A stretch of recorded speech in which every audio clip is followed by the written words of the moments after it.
ശബരിമല സ്വർണ്ണക്കവർച്ച കേസിൽ SIT പ്രതിപട്ടികയിൽ ഇല്ലാത്തവരും EDയുടെ ചോദ്യമുനയിലേക്ക് വരുന്നു എന്നുള്ളതാണ്. തിരുവിതാംകൂർ ദേവസ്വം ബോർഡ് മുൻ പ്രസിഡന്റ് PS പ്രശാന്തിനും ED സമൻസ് അയക്കും.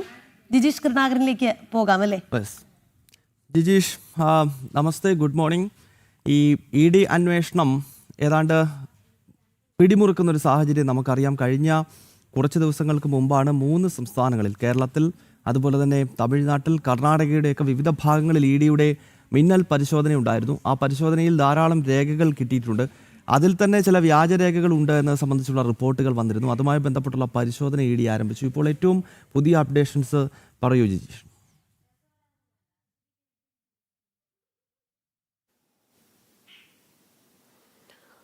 നമസ്തേ ഗൗതം, രാഗി. ഇവിടെ അന്വേഷണം അനുദിനം മുന്നോട്ട് പോകുന്ന ഘട്ടത്തിൽ ഏറ്റവും പ്രധാനമെന്ന് പറയുന്നത് ഈ പ്രതിപട്ടികയിലുള്ള ആളുകളെ കേന്ദ്രീകരിച്ച് മാത്രമല്ല എൻഫോഴ്സ്മെന്റ് ഡയറക്ടറേറ്റിന്റെ അന്വേഷണം മുന്നോട്ട് പോകുന്നത് എന്നതാണ്. കാരണം ഈ SIT ഇതുവരെ പ്രതിപട്ടികയിൽ ഉൾപ്പെടുത്തിയ ആളുകൾ മാത്രമാണ് ഇതിലെ മുഖ്യ കണ്ണുകൾ എന്ന് എൻഫോഴ്സ്മെന്റ് ഡയറക്ടറേറ്റ് കരുതുന്നില്ല. പല ആളുകളെയും ഒഴിവാക്കിയും പലരിലേക്കും അന്വേഷണം ഇനിയും എത്താതെയും എല്ലാം തന്നെ ഇരിക്കുന്നുണ്ട്. അവിടെയാണ് ഏറ്റവും നിർണായകമായ ചോദ്യം ചെയ്യലുകൾ ആവശ്യമായി വരുന്നത് എന്ന കാര്യം തന്നെയാണ് ED ചൂണ്ടിക്കാണിക്കുന്നത്. അതിൻ്റെ അടിസ്ഥാനത്തിലാണ് PS പ്രശാന്തിലേക്ക് അന്വേഷണം പോകുന്നത്. കാരണം നിലവിൽ SITയുടെ അന്വേഷണം കാര്യമായി എത്താത്ത PS പ്രശാന്തിനെ കേന്ദ്രീകരിച്ച് അന്വേഷണം മുന്നോട്ട് പോകുന്നു എന്ന് തന്നെയാണ് EDയുമായി ബന്ധപ്പെട്ട വൃത്തങ്ങൾ വ്യക്തമാക്കുന്നത്. അതിൻ്റെ ഭാഗമായിട്ടാണ് PS പ്രശാന്തിന് മുൻ തിരുവിതാംകൂർ ദേവസ്വം ബോർഡിൻ്റെ പ്രസിഡന്റ് ഏറ്റവും ഒടുവിലത്തെ കാലം, അതായത് നിലവിലെ പ്രസിഡന്റിന് തൊട്ട് മുമ്പുണ്ടായിരുന്ന ആളെ കേന്ദ്രീകരിച്ച് എൻഫോഴ്സ്മെന്റ് ഡയറക്ടറേറ്റിന്റെ അന്വേഷണം മുന്നോട്ട് പോകും. PS പ്രശാന്തിനെ ചോദ്യം ചെയ്യുന്നതിന് വേണ്ടി സമൻസ് നൽകി വിളിച്ചു വരുത്തുമെന്ന കാര്യം തന്നെയാണ്. കാരണം മുരാരി ബാബു അടക്കമുള്ള ആളുകൾ ആദ്യഘട്ടത്തിൽ ചോദ്യം ചെയ്യേണ്ടവരുടെ പട്ടികയിലുണ്ട്. മുൻ അഡ്മിനിസ്ട്രേറ്റീവ് ഓഫീസർ, ഒപ്പം തന്നെയാണ് ഉണ്ണികൃഷ്ണൻ പോറ്റി. എന്നാൽ ഉണ്ണികൃഷ്ണൻ പോറ്റി റിമാൻഡിൽ തുടരുന്നു.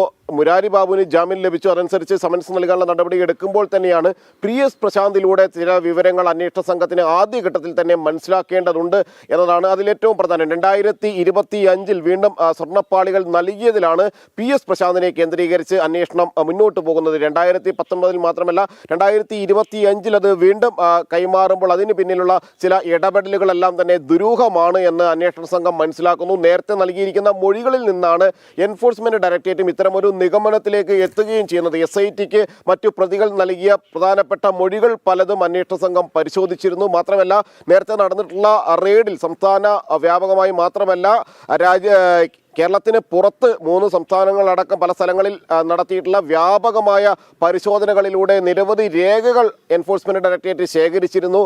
ചില തെളിവുകൾ അന്വേഷണ സംഘത്തിന് കണ്ടെത്താൻ കഴിഞ്ഞിരുന്നു. ചില ഡിജിറ്റൽ തെളിവുകൾ അന്വേഷണ സംഘത്തിന് പിടിച്ചെടുക്കാൻ കഴിഞ്ഞിരുന്നു. ഇതെല്ലാം പരിശോധിച്ചതിൻ്റെ അടിസ്ഥാനത്തിലാണ് PS പ്രശാന്തിനെ കേന്ദ്രീകരിച്ചുകൂടി അന്വേഷണം മുന്നോട്ട് കൊണ്ടുപോകാനുള്ള ഒരു നടപടിയിലേക്ക് അന്വേഷണ സംഘം കടക്കുകയും ചെയ്യുന്നത്. അതിലേറ്റവും പ്രധാനം 2019 സ്വർണം പൂശിയതായി പറയുന്ന ശില്പങ്ങളുടെ പാളികൾ അത് 2025 വീണ്ടും അത് കൊണ്ടുപോയിരുന്നു. അത് ഉണ്ണികൃഷ്ണൻ പോറ്റിക്ക് കൈവശം കൊടുത്തുവിട്ടു. എന്നാൽ ഉണ്ണികൃഷ്ണൻ പോറ്റിയുടെ കൈവശമല്ല കൊടുത്തുവിട്ടത്, ഉദ്യോഗസ്ഥരാണ് കൊണ്ടുപോയതെന്നും താൻ ഇത്തരത്തിലുള്ള ആളുകളെ ഒന്നും അടുപ്പിക്കാറില്ല എന്നെല്ലാമാണ് PS പ്രശാന്ത് ആവർത്തിച്ച് പറയുന്നത്. എങ്കിൽ കൂടി ഈ നടപടികളിലെല്ലാം തന്നെ ഒരു സുതാര്യത കുറവുണ്ട്, അല്ലെങ്കിൽ അത് വ്യക്തമല്ല നടപടികൾ എന്ന കാര്യം തന്നെയാണ് അന്വേഷണത്തിൽ പറയുന്നത്. അതുകൊണ്ട് തന്നെയാണ് PS പ്രശാന്തിനെ കേന്ദ്രീകരിച്ച് പ്രധാനമായും അന്വേഷണം മുന്നോട്ട് കൊണ്ടുപോകുന്നത്. എന്തുകൊണ്ടാണ് മരാമത്ത് വിഭാഗത്തെ അറിയിക്കാതെ ഇത്തരം നടപടികൾക്ക് മുതിർന്നത് എന്ന കാര്യം. കാരണം ദേവസ്വം കമ്മീഷണർ ഇക്കാര്യം അറിയും, അല്ലെങ്കിൽ മറ്റ് അന്വേഷണ വിഭാഗങ്ങൾ അതുമായി ബന്ധപ്പെട്ട് ഹൈക്കോടതിയിലേക്ക് നേരിട്ട് വിവരങ്ങൾ എത്തും എന്നതുകൊണ്ട് തന്നെ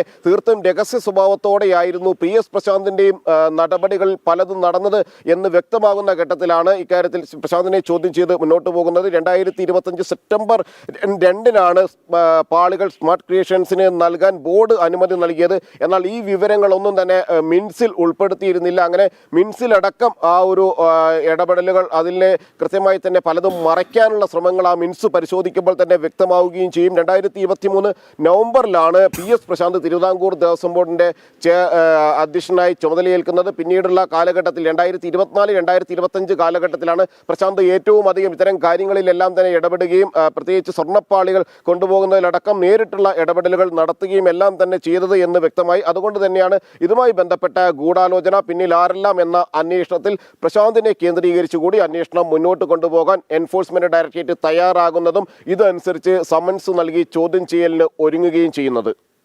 ശരി ജിജീഷ്, എന്തായാലും നമ്മുടെ പ്രേക്ഷകർ ഇത് സംബന്ധിച്ച് ചില അഭിപ്രായങ്ങൾ രേഖപ്പെടുത്തുന്നുണ്ട്. സാമി എന്ന പ്രേക്ഷകൻ പറയുന്നുണ്ട് അവസാനം തന്ത്രി മാത്രം പ്രതിയാകുമോ എന്ന്. പൊതുജനങ്ങളൊക്കെ അങ്ങനെ ചിന്തിച്ചു തുടങ്ങി എന്നുള്ളതാണ്. കാരണം ഈ നമ്മുടെ ആ കാലത്ത് ദേവസ്വം മന്ത്രിയായിരുന്ന കടകംപള്ളി സുരേന്ദ്രനൊക്കെ പറയുന്നത് അത് ബോർഡ് അറിഞ്ഞ് അവരെ യഥേഷ്ടം അവർ കാര്യങ്ങൾ ചെയ്തു, എനിക്ക് ഇതിനകത്ത് പ്രത്യേകിച്ച് റോളൊന്നും ഇല്ലായിരുന്നു. അങ്ങനെയാണെങ്കിൽ എന്തിനായിരുന്നു ഗൗതം ആ സമയത്ത് ഒരു ദേവസ്വം മന്ത്രി എന്നുള്ള ചോദ്യം പൊതുജനങ്ങൾ ഉന്നയിച്ചാൽ അതിൽ എന്താണ് തെറ്റല്ലേ? മാത്രമല്ല ആദ്യം ഉണ്ണികൃഷ്ണൻ പോയിട്ട് ഏതാന്നൊക്കെ ചോദിച്ച ആൾക്കാരാ അവസാനം ഇപ്പം പറയുന്നത് ഞാൻ ഒരു തവണ പോയി കണ്ടിട്ടുണ്ടെന്ന് പറയുന്നു. അടൂർ പ്രകാശ് ആണെങ്കിൽ അതിലും എന്തായാലും ആരൊക്കെ കൈ കഴുകാൻ ശ്രമിച്ചാലും അല്ലേ, അയ്യപ്പന്റെ മുതലാണ് അപ്പൊ സ്വാഭാവികമായിട്ടും പിടിക്കപ്പെടും എന്ന ഒരു വിശ്വാസമാണ് ഭക്തർക്ക് ഇപ്പോഴും ഉള്ളത് സത്യം പറഞ്ഞാൽ. തീർച്ചയായിട്ടും.